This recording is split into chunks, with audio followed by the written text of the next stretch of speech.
This time of year, one of our biggest challenges is just keeping up with all the amazing food we have coming to maturity on the farm. I just went to check the sheep water because we had a leaking hose and realized that our apples are ready to harvest, which is exciting. And now I'm going to go back and get my setup ready to make some applesauce. So these apples have been rinsed, but I'm just gonna core them pretty coarsely because, again, I'm not wasting any of this extra stuff. And just kind of chop them up, put them in my crock pot till it's totally full. So you can do a lot of things with apples. One of my favorite things to do is just eat it with peanut butter, but also I like to dehydrate them into strips so we can have them as a snack. And I also make a lot of applesauce. It includes all the peel, which I can use because we don't spray anything on it, so I don't feel any need to peel it or to leave it out of my recipe because there's a lot of nutrition in the peel. Another thing is Bobby likes to make hard cider, so that's another use. Because we don't spray, sometimes we have apples that look like this, but I can just cut that section off. And the nice thing about the farm is that often, or most often, we have pigs on the farm, so anything we have to cut off or the cores that we're not going to eat, they can be supplemental feed for our livestock. So you want to fill the crock pot as full as possible while still being able to barely get the lid on.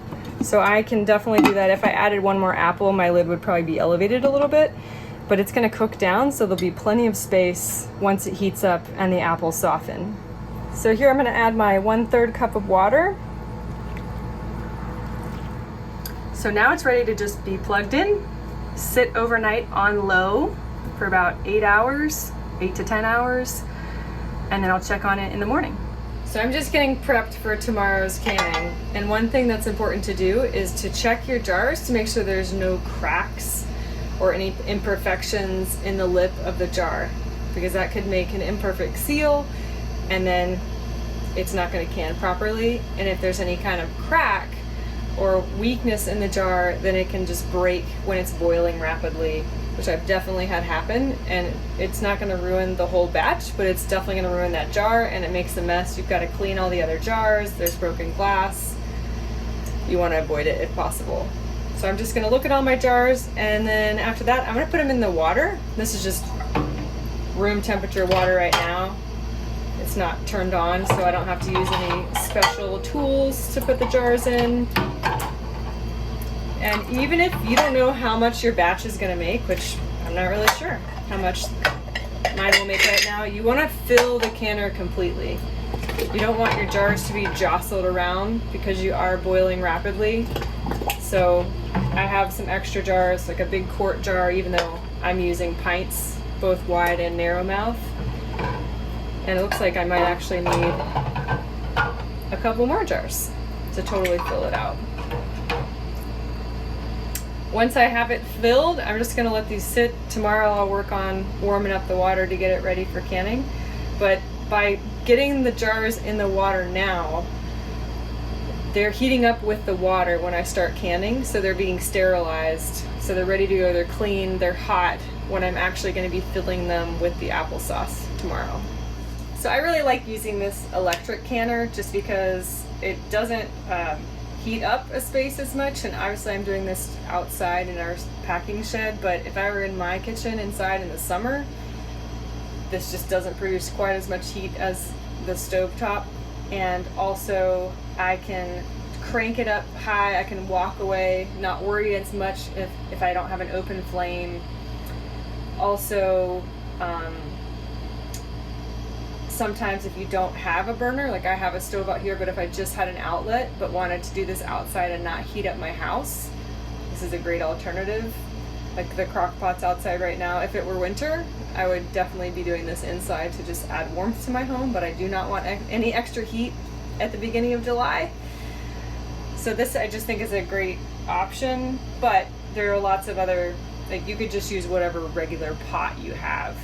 So some of you might be familiar with the kind of big blue speckled pots, but you don't even have to have that. you'd have to make a smaller batch, but just even a stock pot, as long as you have a couple extra inches of water covering the tops of your jars, you can use whatever you have. Also, these pots have a kind of frame in the bottom that just elevates the jars so they're not sitting right on the hot bottom of the pot. But even if you don't have that, you could use a round little what do they call it? Like a cooling rack, if it fit in there. Or you could even use a towel. So a little tea towel or a washcloth, as long as there's some kind of barrier between the bottom of your jar and the bottom of the hot pot, it can work. So this has been cooking all night. It's so tender. I'm gonna give it a stir. And I don't have time to do it right now, so I'm just gonna put the crock pot on warm till I come back from an errand I need to run. All right, so it's day 2. I put my applesauce in the crock pot yesterday around 8 p.m. and then my goal was to start canning it around 8 a.m. I didn't end up having time to do that, so I put it on warm and now it's 9 or 10 and I'm ready to can it. So as long as you turn it down to warm, it's not gonna be cooking as much and you're still keeping it pretty hot for when you're gonna put it in the canning jars. I generally try to either put it in the crock pot to cook overnight and do it in the morning, or I put it in the crock pot in the morning to do in the evening. So it's up to you, as long as it has 8 to 12 hours. And you can be testing that to see how quickly it's softening to your liking. You don't have to have it as soft or dark as mine. So mine ends up looking kind of caramely, and we like that and the flavor of it, but if you like it cooked less, it still works, it's fine. I've turned my electric canner onto canning mode just to heat up the water. So I have jars in here getting warm in the water. It's not boiling yet, so I'll be waiting on that. And while I'm waiting on that, I can start working on getting my applesauce ready. So it is sat overnight. You can see how dark it is. It's really cooked nice and slow and long, and I stirred it and it already just fell apart. So you can still see peels in there, but I'm gonna use an immersion blender just so the peels get incorporated. But if you had peeled them, I wouldn't even do anything to the applesauce. I'd leave it kind of chunky. I could do a whole video about how much I love immersion blenders, but this is a great example of an easy task with an immersion blender. So I'm just gonna stick it in the water.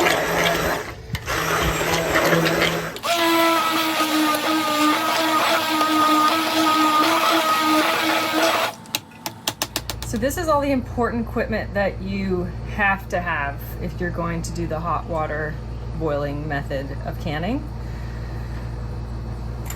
This is crucial. This is a jar lifter, and when you're putting jars into or taking jars out of boiling water, this clamps around the jar so that you can safely lift it out without touching the water itself. So absolutely must have.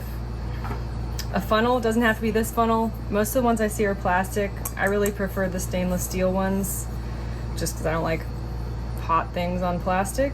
But you definitely could get away without a funnel, but it just is more messy. You end up wasting more of what you're trying to can. So funnel is important.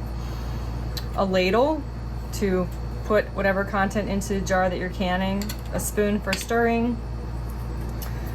A bowl of hot water for when you're warming up your lids. And this is a crucial part of things. So if you're looking at this 2-part system, this is the lid and this is the ring. There's a rubberized part around the perimeter, and that is the part that heats up and softens and ends up clamping down to your actual mason jar. You can only use this part one time when you're canning. You can use this as many times as you want until it's too rusty to turn well. So rings can be reused, save those. Lids can be reused for things like leftovers in the refrigerator, but they may not be reused for canning for something you want to seal and preserve as a shelf-stable item. It is definitely a good idea to lay everything out that you're going to need in advance of starting the canning. One thing I left out before was paper towels. You will need to wet a paper towel to wipe the top rim of your jar. So that's another thing to leave out. So I have my ladle, a spoon, funnel, the rings, and I have the correct amount of rings and lids for what I have in the canner right now, which is 3 small or narrow mouth jars and 7 wide mouth jars. And I may not need all of them, but it's not gonna hurt them to warm up in water and not be canned. I can remove those if I don't use them and save them for another time. But if I do need them, they'll be in the hot water, getting soft and ready for when I am ready to use them. My jars have come to a boil, and I'm just turning them down a little bit to pull them out and get them ready for canning. So this is where I'm using my jar lifter. Probably won't even need this big jar. Pouring out the water. Getting them set up for the next step, which is filling them with my hot applesauce. I'm ready to fill my jars. I'm gonna put some of this hot water into my bowl that has the lids that can be warming up. I know I have plenty in there, and that can be sitting there until I'm ready to put the lids on my jars. The recipe I'm using just calls for apples and water, so I know I'm gonna have plenty of processing time. It said 15 minutes and to leave a half of an inch of headspace. So I'm putting my funnel over my jar, grabbing my applesauce, giving it another stir. It's nice and steamy.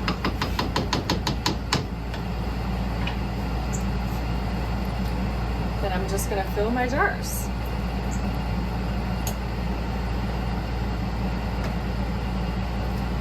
These are pint jars. You can kind of eyeball it for the half inch of headspace, or they make a tool that looks like a weird ruler that you can stick in your jar, and it kind of rests on the lip to make sure you're accurately estimating. I need a little bit more.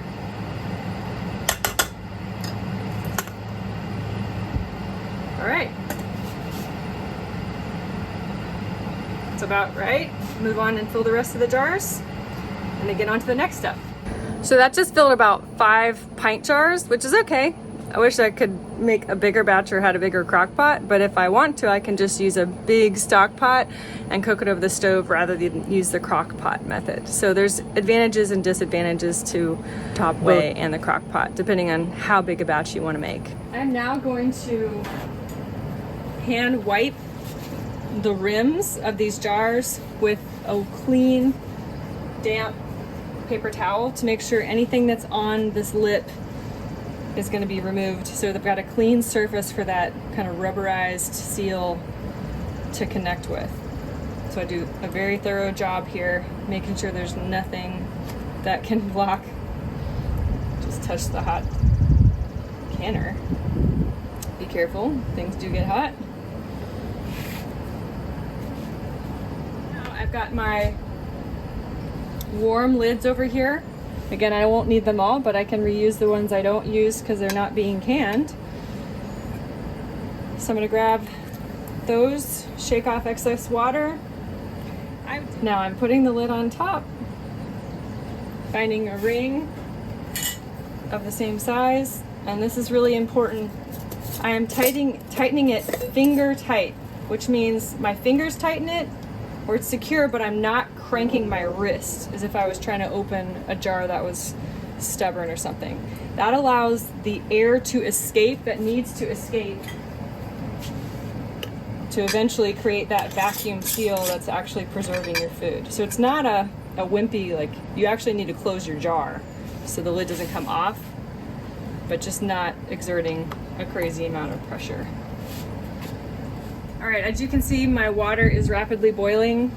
It'll stop boiling as quickly as it opened the lid, but I'm gonna turn it down a little bit just so I don't get splashed in boiling water. This is where you must use your jar lifter. It is an absolute must. I'm gonna put some of my extra jars in there that I know go in because I need to tip those to fill with water.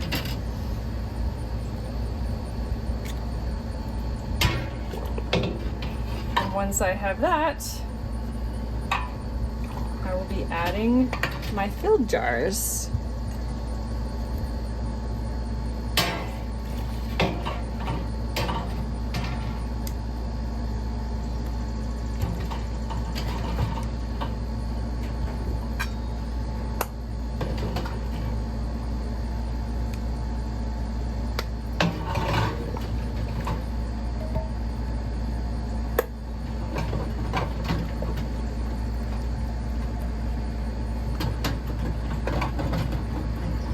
now all my jars are loaded. I have my canner packed.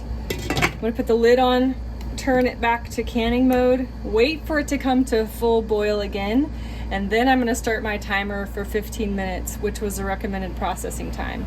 All right, this has been processing for 15 minutes. I'm gonna turn off my canner and take the lid off and just let them sit in the hot canner while it cools down for about 5 minutes before I do anything. 5 minutes or so. So I'm gonna take my jars out and just let them sit. And I'm not even gonna mess with them for a day. They can just hang out here, cooling off. I don't want to disturb the seal in case it hasn't sealed, and I want to make sure when I do check it in a day that it's sealing on its own.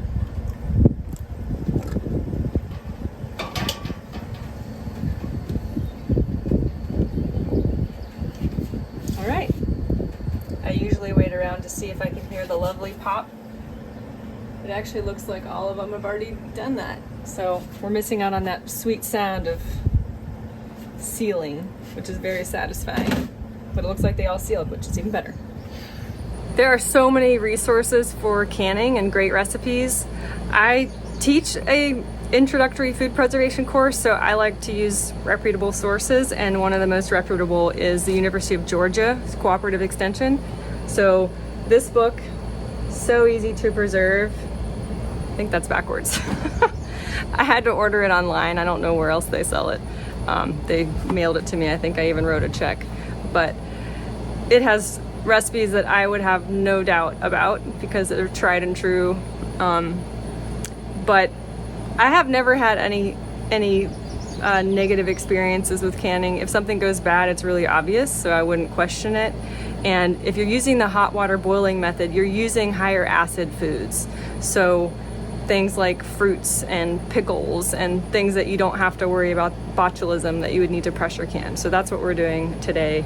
Again, their recipe for applesauce just called for apples and water, and then you're processing it for long enough that the heat and the length of time that you're boiling it kills any harmful pathogens that might be in there. So I feel very safe about it, and it's nice to have a shelf stable item rather than something frozen that is just ready to use when you want it.